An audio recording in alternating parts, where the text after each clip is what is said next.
saw a t-shirt with the following inscription: "In the beginning, man created God, and then the problem started." I thought that was funny, even though it was not true. Man does not create God. God created man. But that inscription does raise an important question. Where did the problems of our world begin? And the Bible tells us that it began in a garden that was located in Eden. And it was in this garden that the man and the woman God had created were confronted by a serpent who asked them, "Did God actually say, 'You shall not eat of any tree in the garden'?" The serpent was assessing their knowledge of the command that God had given regarding the trees in the garden. God had said that they may freely eat of every tree that was in the garden, but there was one tree they were not to eat of. That is the tree of the knowledge of good and evil. If they were to eat from that tree, God said it would bring physical death. Well, the serpent challenges the assertion that eating from the tree of the knowledge of good and evil will in fact bring death. He emphatically tells the couple, "You will not surely die, for God knows that when you eat of it, your eyes will be opened, and you will be like God," or gods, "knowing good and evil." Your eyes will be opened and you will be like God, singular, or it could be translated gods, plural, knowing good and evil. Well, what exactly was the serpent saying? What did he mean by stating that they would be like God or gods, knowing good and evil? Well, I show the option of using both the singular God and the plural gods because the Hebrew word for God is Elohim, which is always in the plural. How that word is used in a sentence will determine whether or not it is singular or plural. Let me show you these verses again with some added detail.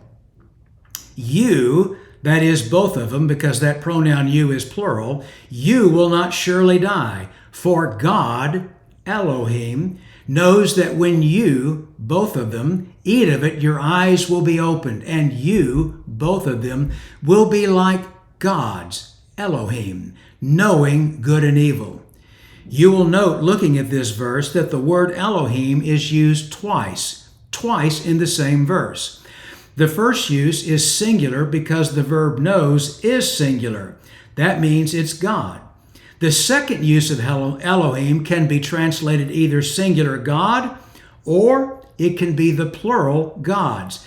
In my personal take, it is the second use of Elohim, which is the plural for gods. You will be like gods. That is, you will be like the members of God's divine council, knowing good and evil.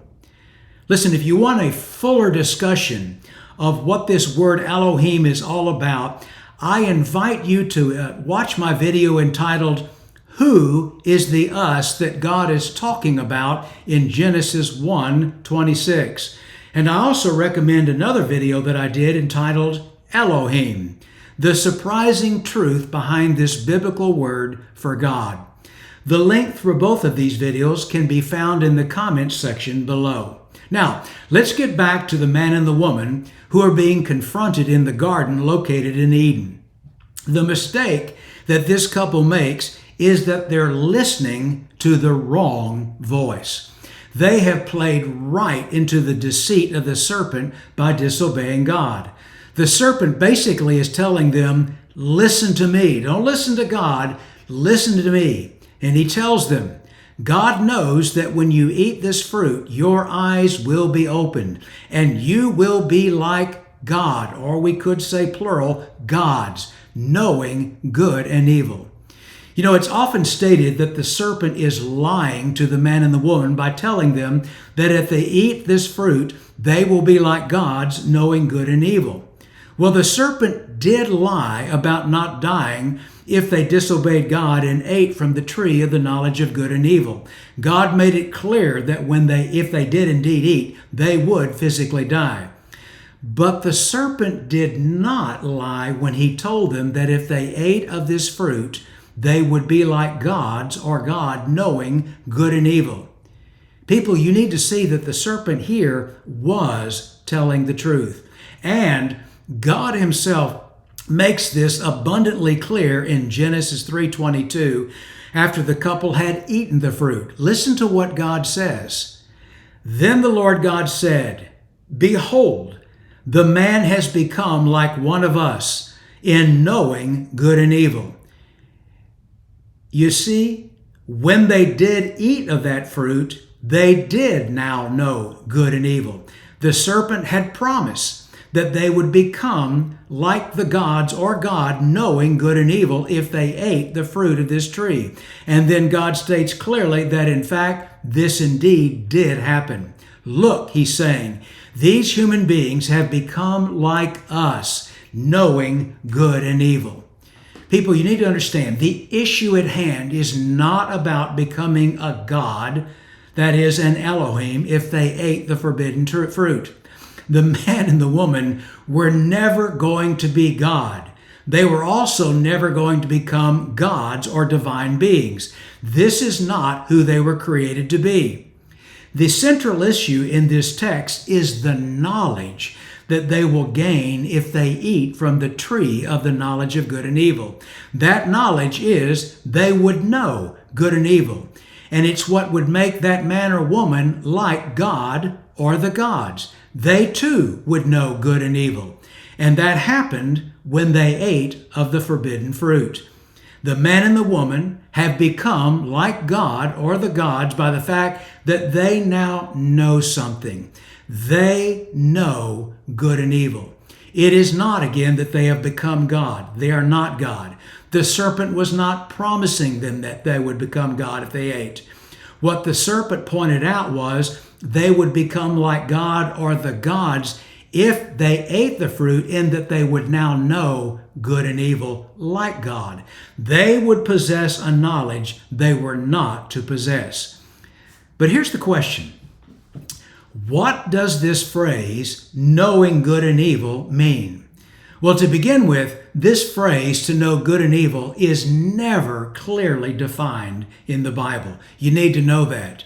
And as a result, Bible interpreters generally see this phrase as the ability to define what is good and what is evil in moral terms.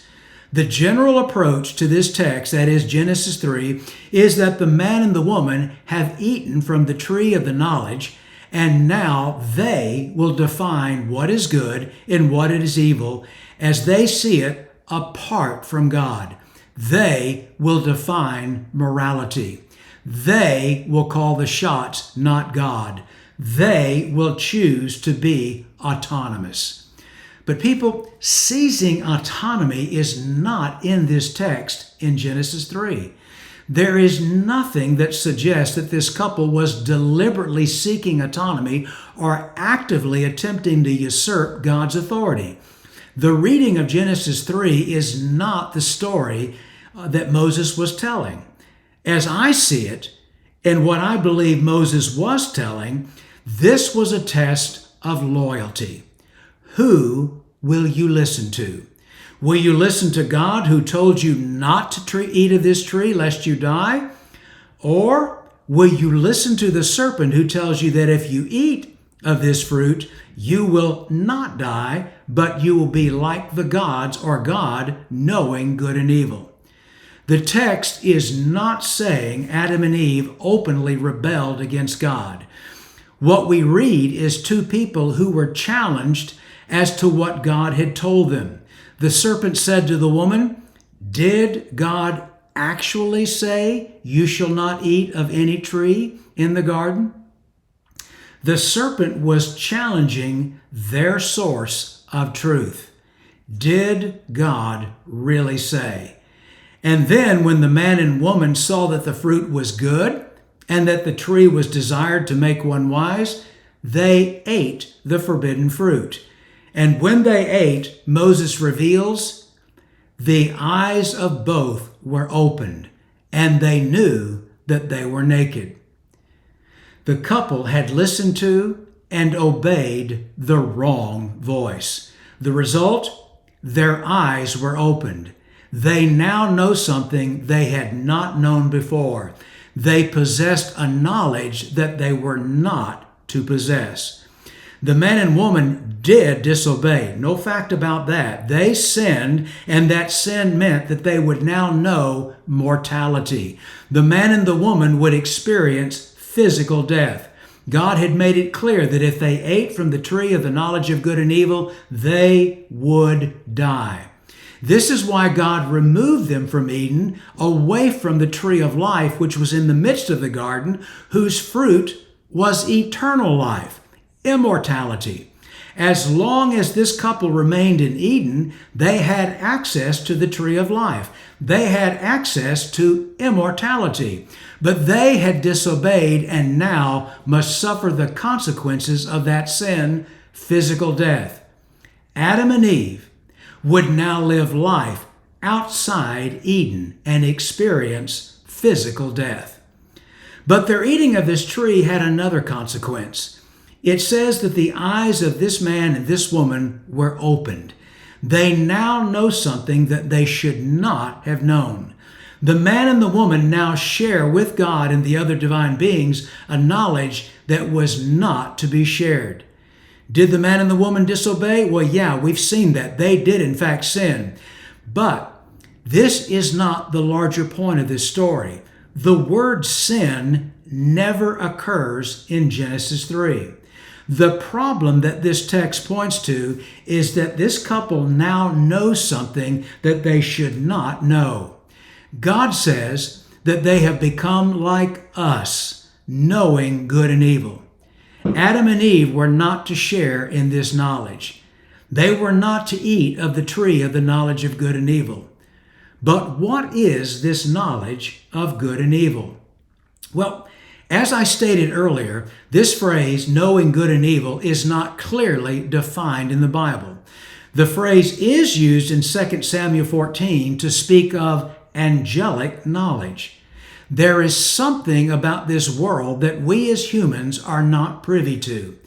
We read in 2 Samuel of an account where a woman was told to tell King David a fictitious story about two sons. And the woman flatters David by telling him, "My lord the king is like the angel of God to discern good and evil." But David sees through this story and asks the woman if she was in fact told by Joab, David's commander of the army, to tell him this made-up story. And she admits the truth that the story is fictitious. And then she states, "My Lord has wisdom, like the wisdom of the angel of God, to know all things that are on the earth."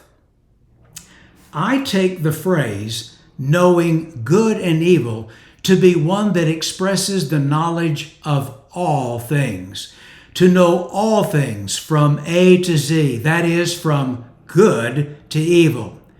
Good and evil are like, if you will, bookends of some type of vast knowledge, a knowledge that humans are not privy to. So when the man and the woman ate from the tree of the knowledge of good and evil, they did not fall. What happened is they were awakened. They awoke, and they realized they were naked, vulnerable, defenseless. They knew they were exposed. So what did they do? They hid by covering themselves with some type of makeshift covering of fig leaves. And then when they were expelled from the garden, they left knowing something they were not supposed to know. This is the idea. That is the idea of knowing. This is what's key in Genesis 3. But the serpent said to the woman, "You will not surely die, for God knows that when you eat of it, your eyes will be opened and you will be like God, knowing good and evil." Then the eyes of the both were opened, and they knew that they were naked. Behold, the man has become like one of us in knowing good and evil. When you read through this text, you begin to see that knowing is the focal point. This couple obeyed a spirit that they should not have listened to. They disobeyed Yahweh, and they ate from the tree of the knowledge of good and evil. They were awakened to know something they should not have known. And as a result, Adam and Eve lost the hope of immortality in Eden, found in eating from the tree of life. This couple would now experience mortality, physical death, outside Eden. And it's my humble opinion that the story that Moses tells in Genesis 3 is simply one about who will you listen to? Who will you trust? There is much in this world that we simply do not understand, nor will we ever understand this side of eternity. There are numerous times, numerous events that happen in our life, things that are good and bad, that we have no explanation for. We simply do not understand. And inevitably, and we've all done this, we ask that question, why? We want knowledge. We want to know the good and the evil, but to no avail. We don't know. And in the end, what we must do is trust God. We get back to that question, who are we going to trust when we don't know? For example, let me give you one out of my personal life. I had two sons who died at the ages of 26 and 33 from a genetic disease called Duchenne muscular dystrophy. I could ask why till I'm blue in the face. I could ask, why, God? Why did this happen to me? Why did this happen to my wife? And even more to the point, why did it happen to these two sons that I love dearly? Why did they end up the way they did? And here is the kicker. What answer could I possibly get that would make me feel better about the very difficult life these two sons had to live, ending in a premature death? The point I'm making is, even if I got an answer to that why, would it truly satisfy? People, here's the deal.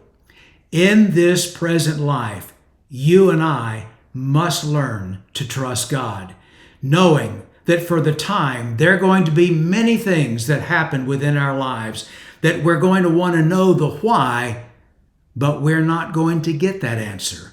We're going to simply trust God. I wanted to know why my two sons had to endure a difficult life and die prematurely, but I knew that I would never get the answer to that why. And as I've already stated, even if I did, would that answer have truly satisfied? This was a knowledge that is not mine. It was not mine nor my wife to know at this time. And one of the things that I've learned over the years of my life, I have learned, and still learning I might add, to be content with the fact that I can trust God until such time that this knowledge will be made known to me. I believe that that time will be when the new heaven and the new earth are revealed. That is, when the veil between the natural and the supernatural, the earthly and the heavenly, are no more. When the very words that Jesus said in his prayer, on earth as it is in heaven, that becomes a reality.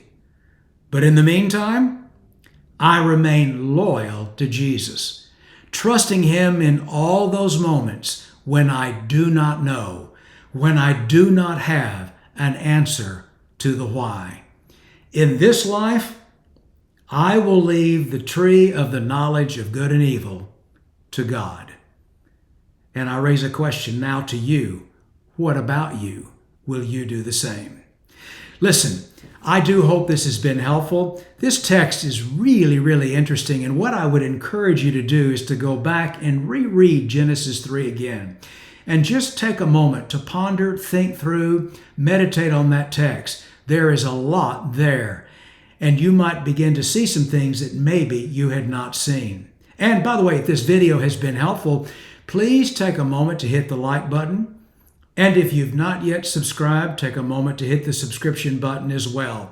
And as I said, I shared with you 2 videos. You will find the link to those videos in the comment section below. And also, if you have any comments about Genesis 3, your understanding of what Genesis 3 is, let me know in the comment section below. I gave you my understanding. It is my opinion. There are many things in this text that I truly believe we're not really going to understand until that new heaven and new earth becomes a reality. Well, again, thanks for taking the time to watch this video, and as always, God's very best to you.